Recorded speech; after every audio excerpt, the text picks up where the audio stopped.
India نے اب تک پاکستان پر جتنے ڈرون حملے کیے ہیں ان میں اسرائیل کے بنے ہوئے ہیروپ ڈرونز استعمال کیے گئے ہیں۔ ڈی جی آئی اسپائر کے مطابق 7 سے 8 مئی کو اب تک پاکستان فوج نے 25 ہیروپ ڈرونز کو مار گرایا ہے۔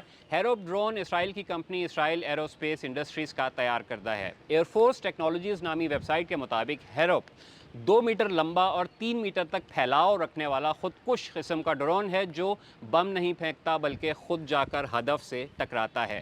ریموٹ کنٹرول سے اسے آپریٹ کرنے والا ہدف کی منظوری دے سکتا ہے یا حملہ روک بھی سکتا ہے۔ اس میں فارورڈ لکنگ انفراریڈ اور رنگین CCD کیمرہ نصب ہے جو 360 ڈگری کا منظر پیش کرتا ہے اور اس کی فیڈ سیٹلائٹ ڈیٹا لنک کے ذریعے آپریٹر تک پہنچتی ہے۔ دن ہو یا رات کسی بھی وقت آپریٹ ہو سکنے والے اس ڈرون کی رینج 1000 کلومیٹر اور فلائٹ ٹائم 6 گھنٹے تک ہے، جس کا مطلب یہ ہے کہ پاکستان کے کسی بھی علاقے کو یہ نشانہ بنا سکتا ہے۔